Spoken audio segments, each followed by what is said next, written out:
Good evening. I hope you can hear me. Oh, a misspelling, but that'll be all right.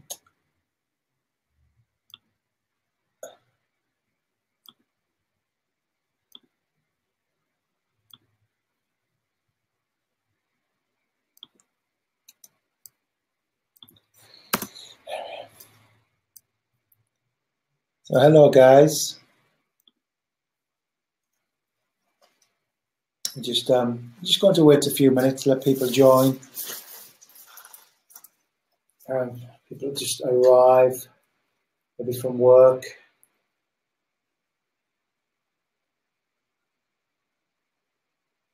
And so we'll just sit quietly for a few moments. I like to just start things in a quiet way.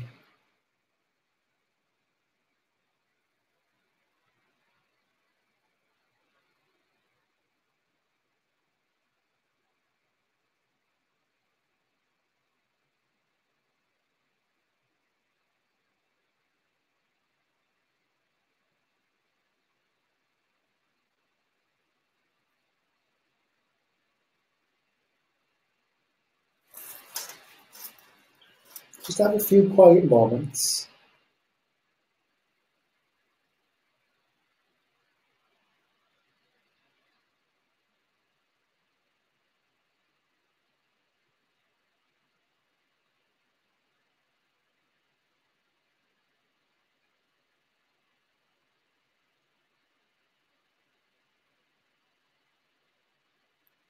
And to make sure everybody's had the opportunity of logging on before we begin. How about just closing your eyes? It's nice just to sometimes just to turn off from the world, from the visual sense. The visual sense, it can too much stimulation through the eyes. It can stir us up. Just close the eyes for a few moments.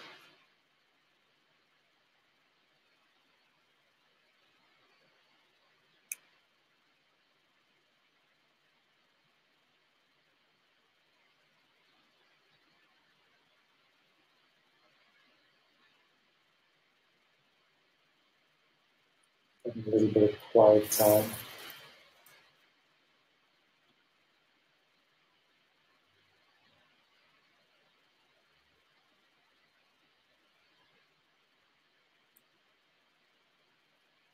And good evening, all these people are arriving now. Hello, Rosella. Ciao. Rosella's from Italy. A friend of ours has been on retreat and was trained with us here in the UK.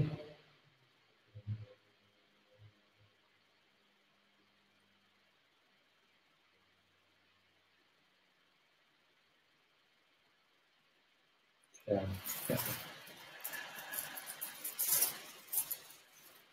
Good evening, Jan, Mark.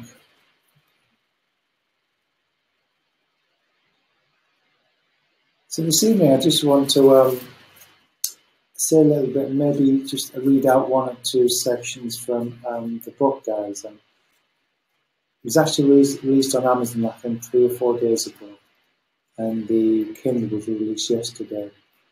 And I never really had a launch of the first two books. I wasn't sure how to do it then. But someone suggested do it online and do it on Facebook, so which is what you do nowadays, isn't it? That's what we do. But first of all, I get asked quite often how I came to write even the first book. Really, that came about from my time in the retreat centre. There was a period in the retreat centre when my world was blown apart. My ideas of meditation were turned upside down.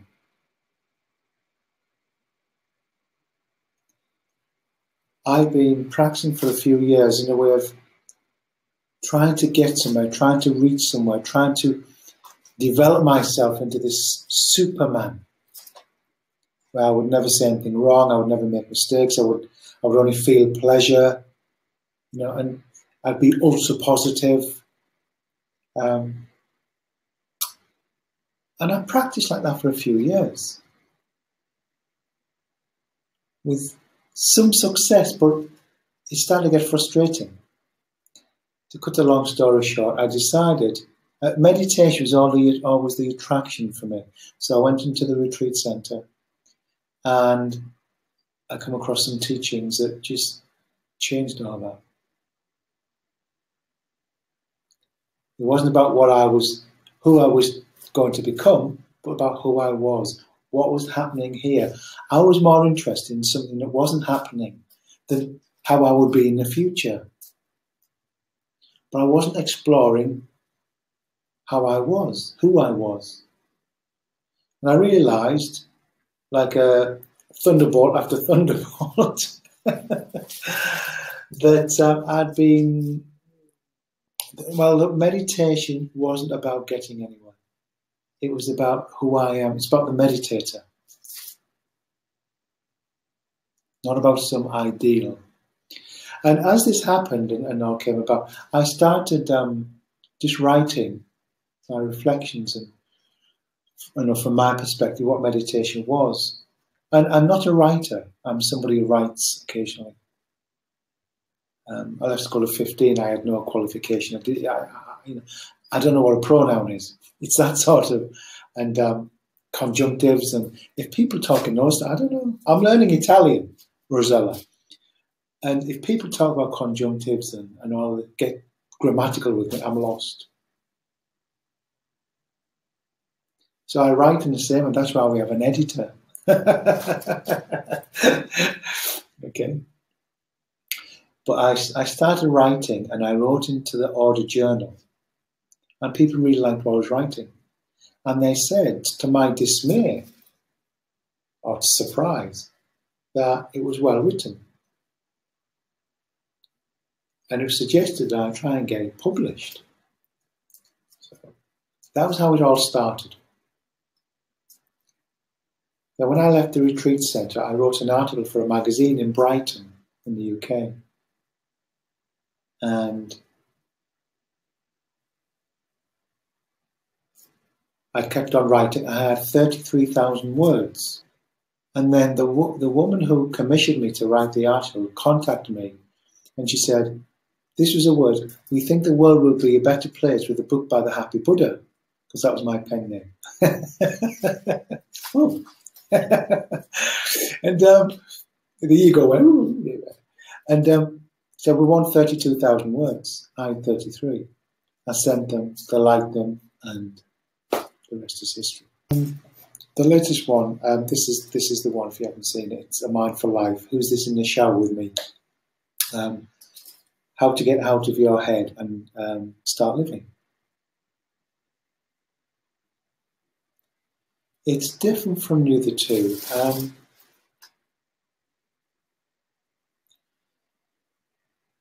I wanted to write it in a slightly different way, or quite a different way. I wanted to put in a form of, it's in the form of stories and anecdotes, personal reflections. And there's some stories from the Buddhist tradition, because I think we learn differently with stories. Stories evoke our emotions. They touch our emotions. And metaphors do too. That's why I use metaphors. And if our emotions are touched and moved, we learn. We learn more when the heart is touched, when the emotions are moved. Someone says, says to a child, don't touch that, it's hot. The child still often touches it. But then when it learns, when it touches, that's, wow. And that's the effect I find of stories and metaphors and images.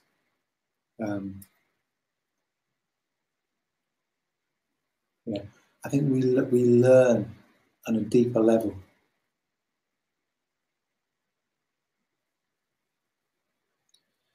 If anybody's got any questions, guys, send them over. I'll do my best to answer them. We'll be here about 40, 50 minutes at the most, no longer. I don't want to go on too long. I just want to share it. I just want to share what I've done. Hopefully you'll benefit from it and like it. And hopefully you might purchase a copy and do a nice review for me. I'll be frank. It's that when you do something that you love, you want to share it. I want to share it with people.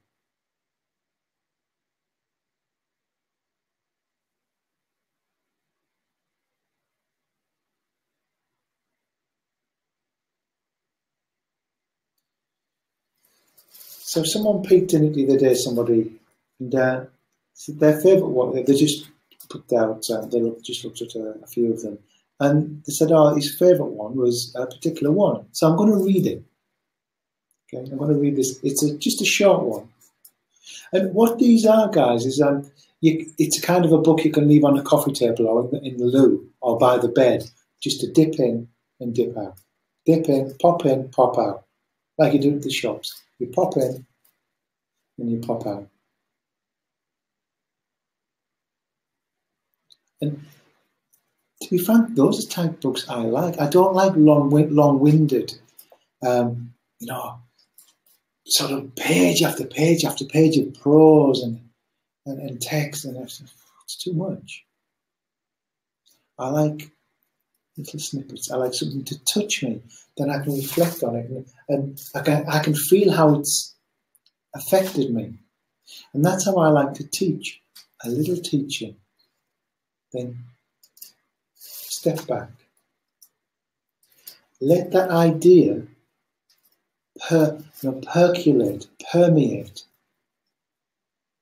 and to make a difference, rather than just loads of information. So these are just like little pebbles in the pond.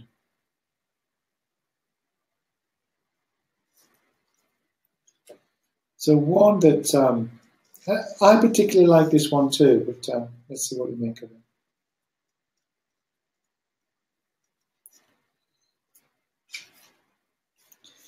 It's called How to Be Totally Unhappy. How to Be Totally Unhappy Right Now and Forever. Are you ready? Because we're quite good at this. What you practice is what you become good at. That is why you practice. We practice to become good at something. Well, many of us have been practicing being unhappy for a long time, and are now very good at it indeed. If you wish to continue, here are a few pointers. Compare yourself with others as much as possible. Okay. If you want to be unhappy, compare yourself as much as possible with others. Keep doing it. Keep increasing. Keep busy. Do not stop for a moment and reflect on your life. Keep busy, remember? And I think that's something we're very good at. Running around being busy, busy, busy.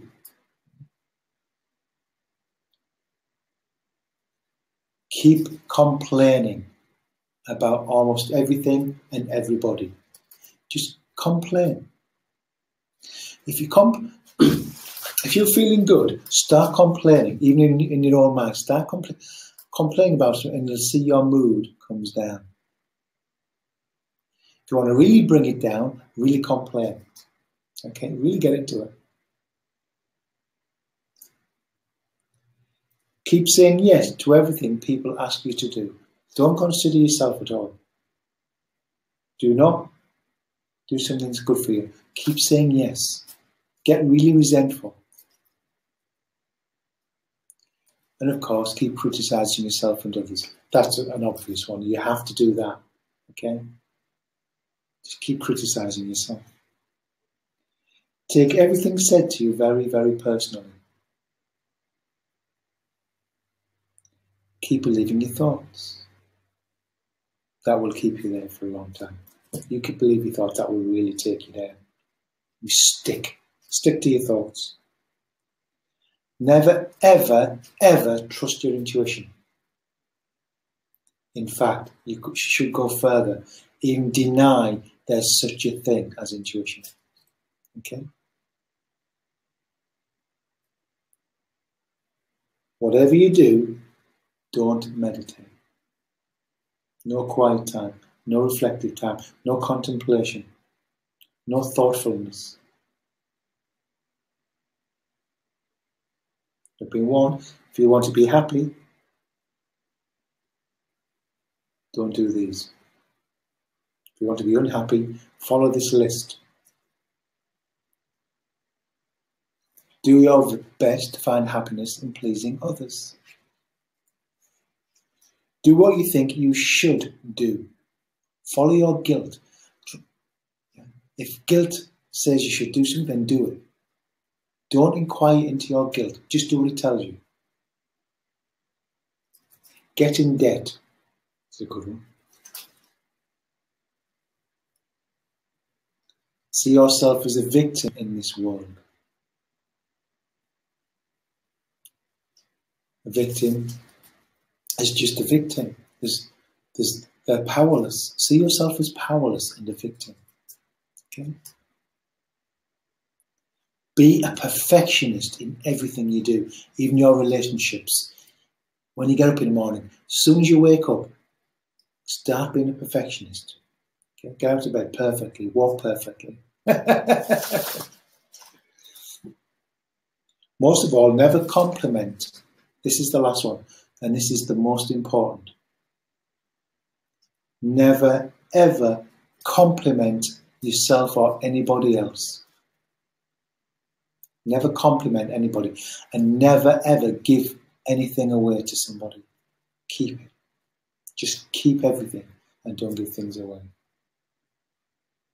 Okay.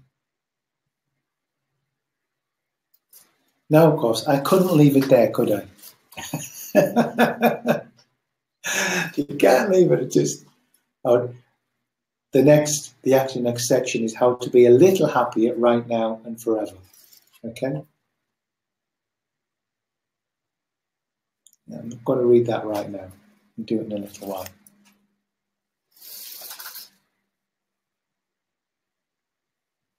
So just take a moment. How many of those do you do?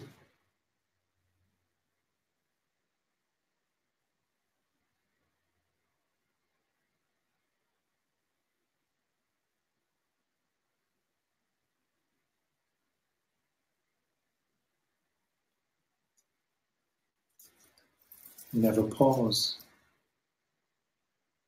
Don't ever pause. Okay?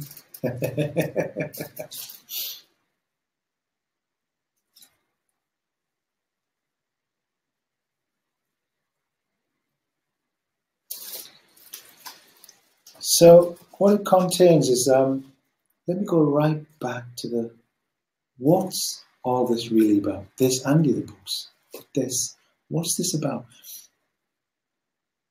We all, every human being, as far as there may be a few exceptions who've done a lot of practice or whatever, feel a deep unease, a deep distress that we're dimly aware of, but it's there.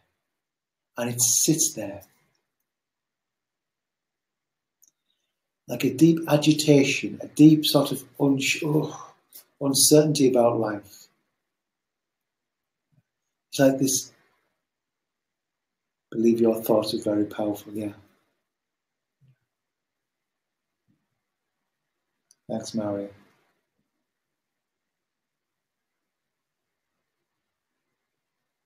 A deep unease about life. And so what we do, because of that deep unease, we get into strategies, ways of being, habitual ways of being, so that we don't have to experience it. Because we don't know what to do with it. And I'm not talking just to you guys, I'm talking to the refuge collector, the solicitor, the doctor, the Prime Minister, President of the United States,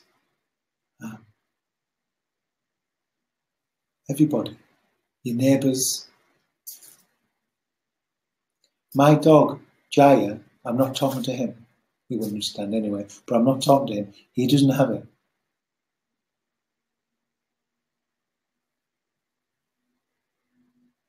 We have it. And it is deep, lying unsettledness, restlessness, an anxious quiver. And we do what we can to mask it. It drives us into activities which just deepen the dissatisfaction. Not all activities, but a lot of them just deepen the dissatisfaction.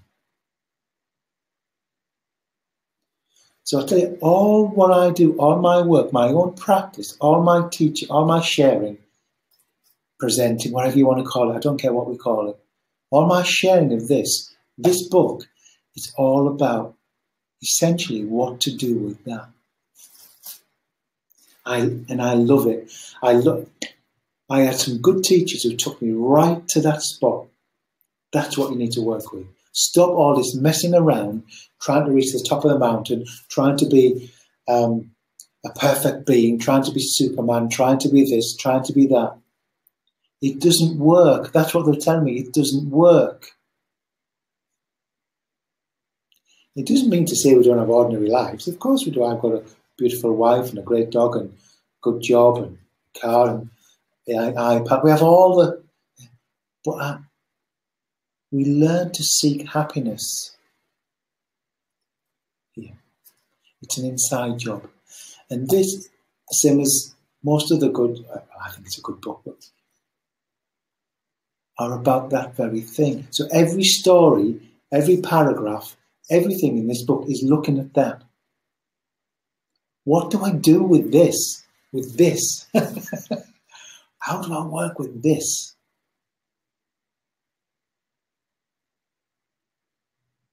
How do I make sense of this deep agitation, this restlessness that I feel?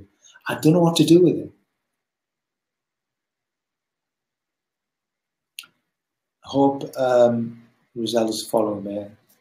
Rosella all the way there in Italy.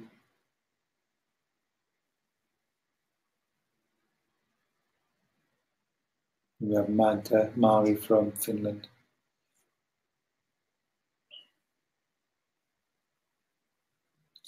But it doesn't have to be serious all the time. It is really, really important, but not serious. Okay. I wanted to put them over. There's some serious. There's one about death, which I may read out to you before we end.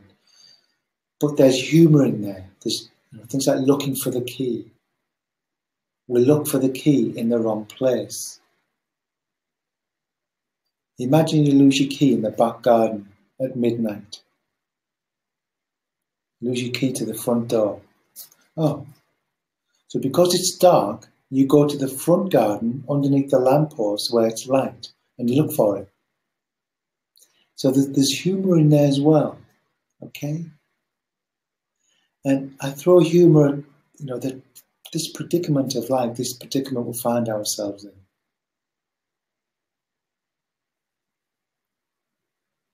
And we do that. So you're looking in the wrong place for the key. And that's what we do. We look in the wrong place for peacefulness or happiness, whatever you want to call it, happiness, contentment, release, the meaning of life.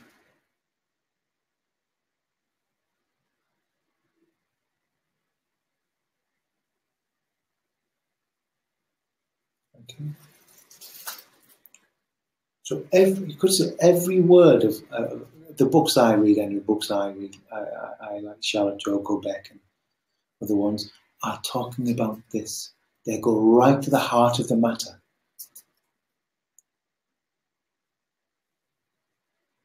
This is not philosophy. This is not a book on philosophy. Meditation is not philosophy. Mindfulness is not philosophy. there's sections of the book on the Four Truths of Life. What the Buddha discovered. He discovered the cause of our suffering. He discovered suffering. Well, he didn't discover suffering, but he discovered that he suffered. But he discovered the origin of it, I'll come back to a point here by Rosella, from Rosella. He discovered why we suffer and what we can do about it. And the teachings, I think they're really, really beautiful because they start not with a philosophy or a belief, but with an experience that you have and I have, that everybody has, and you can't disagree with it. The whole tradition, the mindfulness tradition, starts off with an experience of suffering. And we all do it. So it starts off with an experience that we all share. Instead of us arguing over a belief or a philosophy, it brings us together. If I realise that you suffer, that arises sympathy, empathy in me, compassion for you, rather than, I disagree with you, I think this.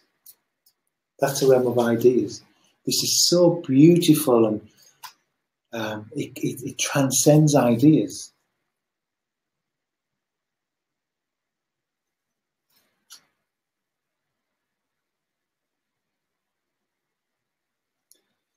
And let me just come to Rosella. Connecting our experience to the wisdom of the book, we can return home and be happy. Yeah. The purpose of this book is to take us back home. And to be able to make sense of being back home. And I hope that it's a little entertaining in the process.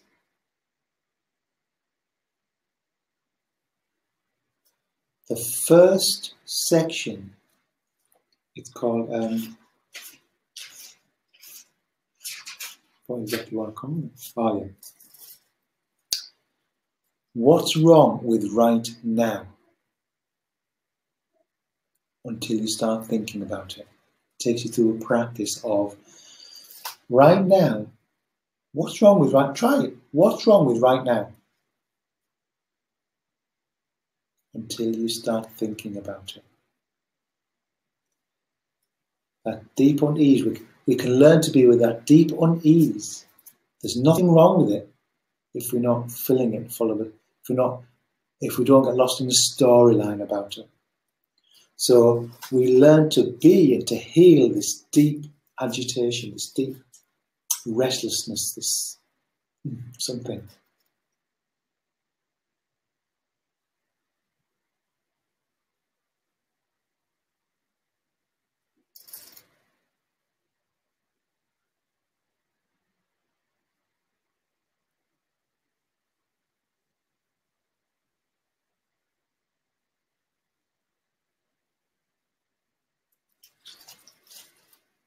So I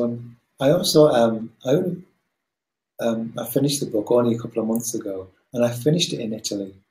It was so hot that it was the end of July, and that's when I actually finished the book. I've self-published this one, guys, because, well, first of all, it's the better deal, and I can put it in when I want. And I have more control over it with the other two books. You know, yeah, you can't put everything in. It's deeply edited, and I don't have control over it. Editorial, you know, selling rights.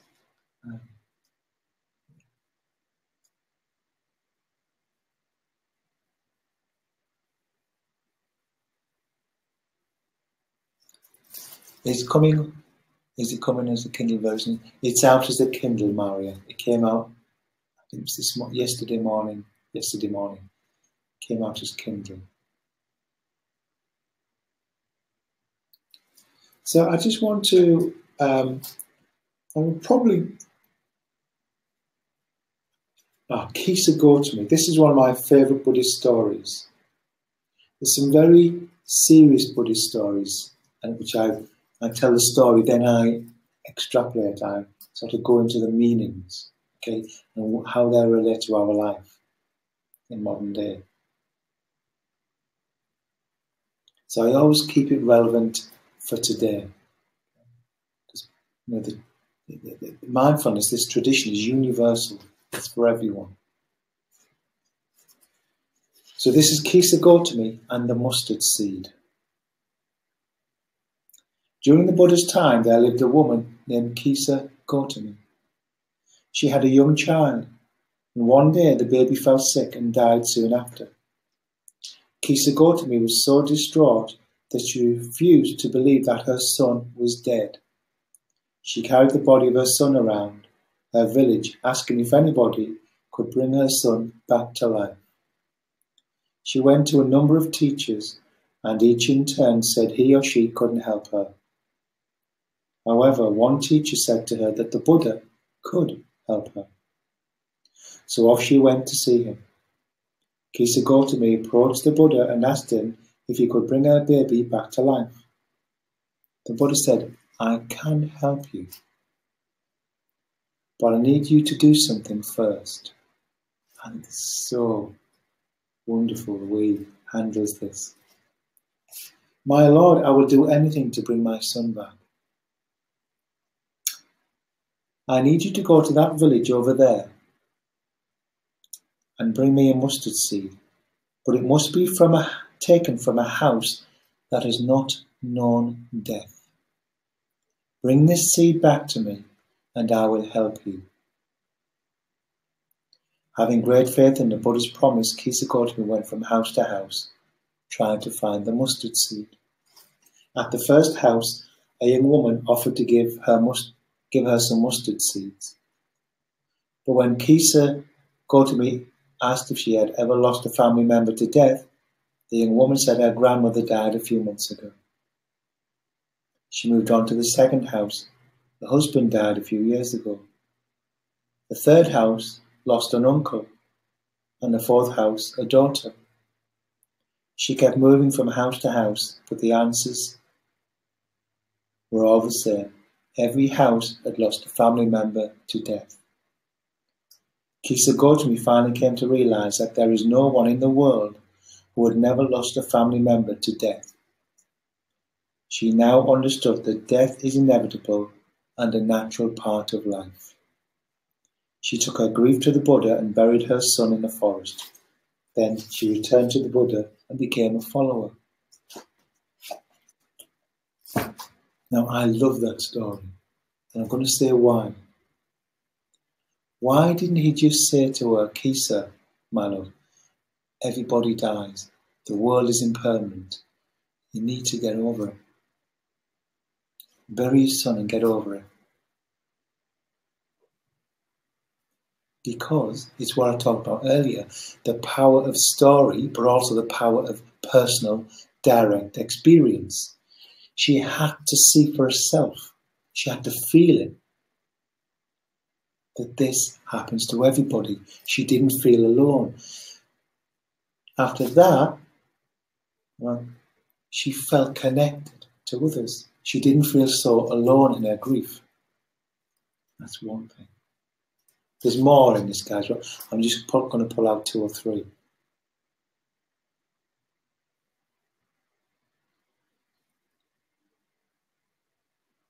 The second, another thing, is that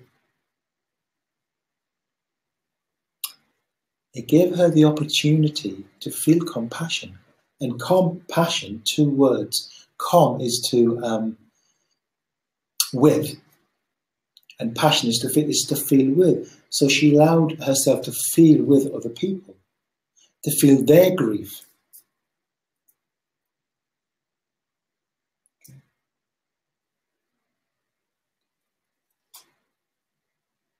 And I think also the Buddha knew that she was stuck. She was stuck. She wasn't processing the grieving. To move on, she had to let go of the child. she had to bury him. And that's what burial is about. It's about that it's beginning of it's really the beginning of the grieving process. So he knew she was stuck. And once she'd been through that experience, she buried her child, she could then begin grieving. And the Buddha would never say to her, don't grieve it, get over it. It's a natural part of what we have to go through. And he knew that. And that's what he wanted her to do. He couldn't bring her child back to life. He couldn't take her grief away. But he could help her to be with it in a way that's helpful.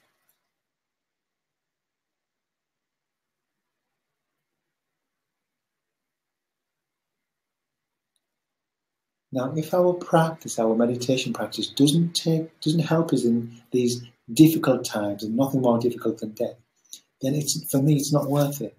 It helps me in every area of my life, and that's what it needs to do. So that's actually the last one in the book, and that's one of my favourite Buddhist stories. So what I've done, guys, if you are interested, I'm going to put a link up. You can go straight to and just have a look at the book. If you don't fancy, don't buy it. I don't want you to.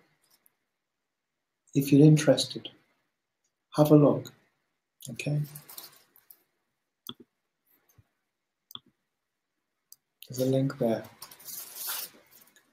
And I don't sell them myself. Amazon sells them. Okay.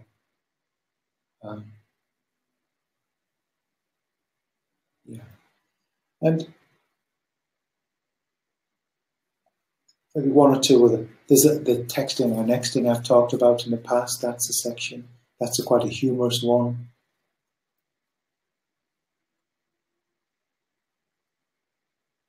Upadana or Shenpa I talk about.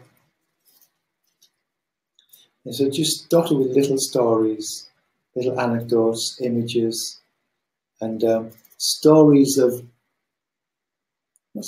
life, my own reflections. That's really what they are.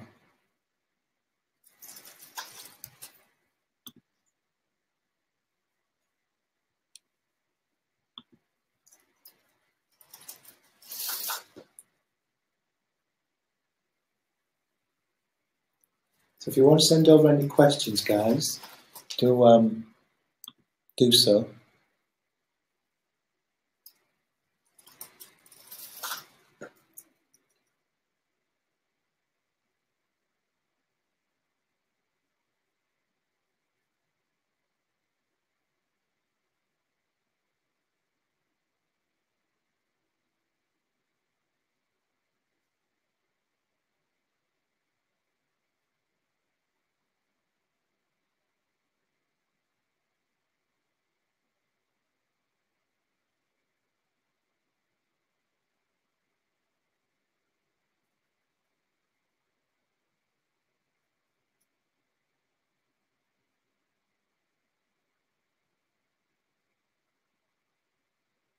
Yeah, I think they made a very nice job of the design. It's very simply designed, which is what I wanted. It doesn't look cluttered. It's a nice, peaceful cover, which I was pleased with.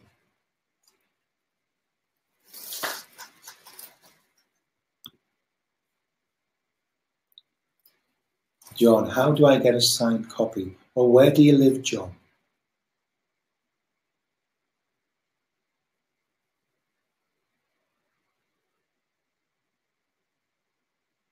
I do have some copies here. I can send some copies out, but they cost me. I get them from America, so they cost me lots in postage. Welcome. Oh yes, okay. Sounds like a book. Good. Sounds like a book we all need to read. I'm looking forward to purchasing. Okay, great, lovely, thank you. And Yes, there are some mindfulness exercises in the book, Maria. There's some there. And it's also connected to a program that we're running. Okay? So it's part of a bigger picture. But you can read about it in the book. And if you do want a signed copy, guys, I do have some here. I'm willing to do that. I can sign it and I can send you it, okay? But I don't have many at the moment. I will get some more. Or if you get it and you come here, you bring it here, or send me it, I'll sign it and send it back.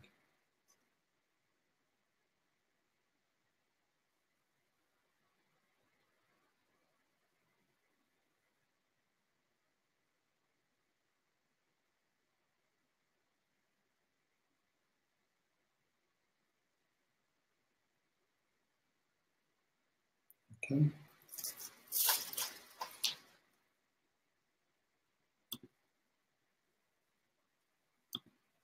So I think we'll probably leave it there, guys. Jan already ordered mine, it's on its way. Great. I mean, the easiest thing is to order from Amazon. You get it the next day. And do send it me if you want to, or bring it here and I will sign it. Okay, no problem. Send it first class post and I'll send it straight back. I'll just bring it here.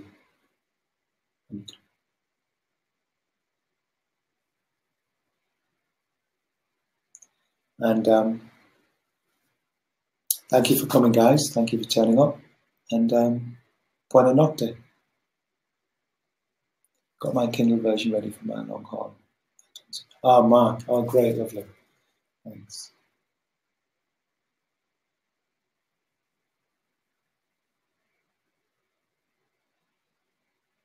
Okay, guys. Thank you very much. Buona notte, my dear. Thanks, Rosella. By the way, Rosella, we are coming to Verona next month. I'm going to contact you. We're having a little holiday. Thank you, Isabel.